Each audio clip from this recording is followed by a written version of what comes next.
So hello everyone, today we are going to solve bi-weekly contest problem sorted cycle in a graph. In this problem we are given a bidirectional graph with n vertices and where each vertex is labeled from 0 to n minus 1 and the edges in graph are represented by a given 2D integer array edges where edges I represents ui vi, means there is an edge between ui to vi and there is an edge between vi to ui because the graph is bidirectional. And every vertex pair is connected by at most one edge and no vertex has an edge to itself. So we have to return the length of shortest cycle present in the graph, and if there is no cycle then we have to return -1. And given here we have given a definition of cycle. A cycle is a path that starts and ends at the same node, and each node in path is used only once. So let's see the test cases. So in the first test case, our graph will look something like this.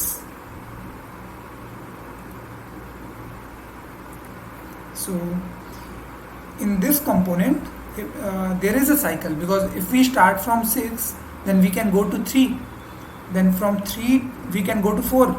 Then from 4, we can go to 5. And from 5, we can again go to 6. And the length of this cycle will be total number of edges in this path. So 1, 2, 3 and 4. So 4 is the length of cycle here. But in this component, first we go from 2 to 0 in one step. Then we will go from 0 to 1 in 2 steps. Then we will go 1 to 2 in 3 steps. So length of cycle here will be 3. So what is the minimum length cycle present in graph? It is 3. So we will output 3 and it is the answer. So I hope the question is clear to you. And if we see the test cases for this problem, n is up till 1000. So what we can do, we can brute force everything. What I mean by brute force is we can start or do BFS from every vertex of the graph. So it will take O of n time, and for running BFS from any node it will take O of e plus v.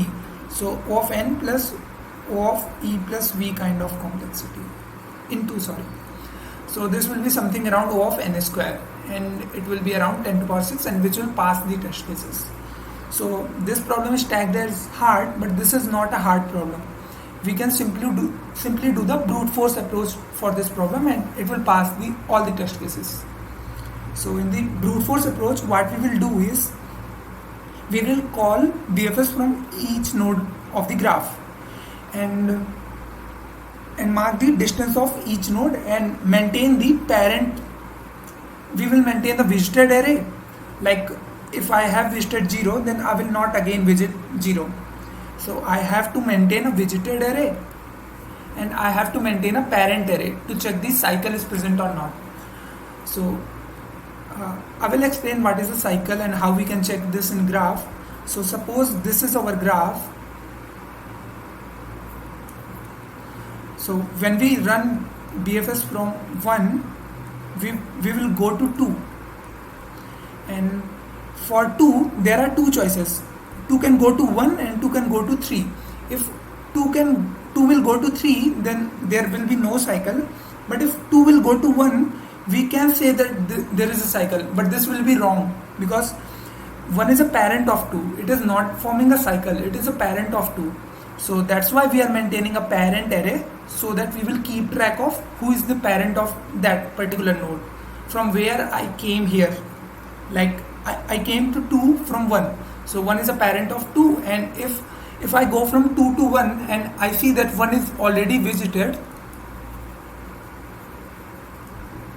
then I will check. If 2 is a parent of 1 or 1 is a parent of 2, then there is no cycle. Otherwise, if 1 is already visited, something like this, if there was one more edge like this, so 1 is already visited and from 3 we can go to 1. But 3 is not a parent of 1 and 1 is not a parent of 3. So here cycle is present. So we can simply do this thing to maintain and check if there is a cycle or not. And we just have to minimize the length of the cycle. And that also we can do simply because suppose I'm just explaining the approach of this problem, then we will see the code of this problem as well. So suppose this is my graph.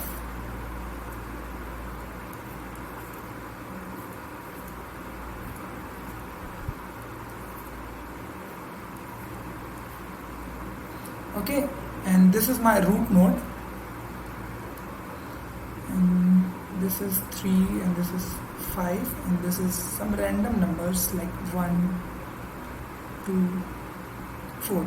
Okay, so if I start BFS from here, then I will say distance, I will also maintain the distance of each vertex. So distance of 0 will be here 0 because I'm starting DFS from 0, and distance of each child of 0 will become distance of 0 plus 1. So distance of 2 will become distance of 2 equal to distance of 0 plus 1. So it will be equal to 1. And similarly distance of 4 will be 2. And distance of 5 will be 3. Distance of 2 is equal to 2. Distance of 4 is equal to 2. And distance of 5 is equal to 3. And here also distance of 1 is 1 because I can go directly from 0 to 1. So distance of 1 is 1. And distance of 3 is 2. So the thing I can note here is, if I start BFS from here, then firstly I will go and make this distance as 1, and at the same time I will go here as well and make this distance as 1, and I will insert the childs of 1 and childs of 4, childs of 2. So I will insert 3 and 4 in Q. Then I will go from 3 to 5 and 4 to 5, and I will see that and I will make distance of 5 as 3. But then from 5 I can go to 4 as well, and 4 is not a parent of 5. So there is a cycle, and length of cycle, how I can find, like length of cycle will be distance of this vertex. Suppose this is U and this is V. So length of cycle for this graph will be from wherever I have started DFS, I have to do distance of U because this path is in cycle, then plus, let me write more clear. So length of cycle will be distance of U plus distance of V plus 1. Why so? Because if this is my U, so I will go here and this distance will be distance of U, and I will come here as well, so this distance will be distance of V. So I have covered this part of cycle and this part, but there is one more edge now, so I have to add that one edge also. So this will be the length of cycle, and I will find this for each cycle of the graph, and at the end I will return the minimum of them. And if I didn't find any cycle in the graph, like in the second test case, in the graph there is no cycle, like here no cycle is present, so then we will return -1. So let's see the test code for this problem. So firstly I'm creating a adjacency list where I will store the edges, and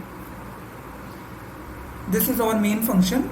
So then here I'm doing clearing the adjacency matrix and then resizing it to n+1, and then iterating in edges array and doing edges of E0 dot pushback even, and I'm inserting adjacency of U dot pushback adjacency of V. I'm inserting the edges in adjacency matrix, and then I'm simply calling the max length cycle in graph. Sorry, this name should be shortest length cycle in graph, but anyway this doesn't matter because we are doing actually minimum here. Name by mistake I have given. Okay, so I'm creating a global variable length of shortest cycle, and I'm initializing with infinity. So initially length of shortest cycle will be infinity, and if I didn't find any cycle, then my value will be remain infinity, so I will return -1. So I'm creating a distance array duri where I'm storing the distance of each vertex, like distance of, like here you can see I have stored distance of 0 equal to 0, distance of 2 equal to 1, distance of 4 is equal to 2. So I'm creating a distance array and one parent array which I have named Papa. So I'm iterating, means I'm doing BFS from every vertex of the graph. So it will go from 0 to n minus 1. And then what I'm doing is I'm creating two array, one for storing distance and one for storing parent. And then I will do distance of this source will 0 and I will create a queue, normal BFS. Then I will push this vertex in queue. Then while my queue is not empty, I will pick the top node of my queue and pop that. Then I will go to childs of that particular node. Here I am iterating to each child of that particular node, and I will see if distance of child equal infinity, means we haven't initialized the distance of this node. So we will do distance of child equal to distance of top plus 1. And we are making parent of child equal to top, and we will push this node to queue. Otherwise, if distance of child not equal to infinity, then I will check if parent of top not equal to child and parent of child not equal to top.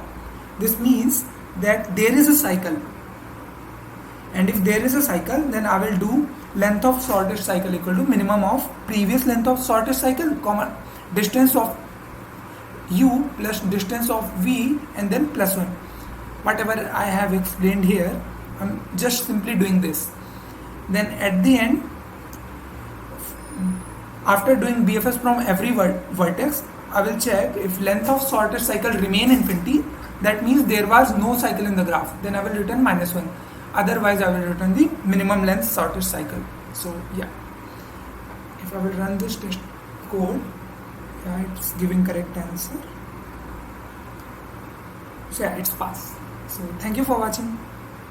Bye bye.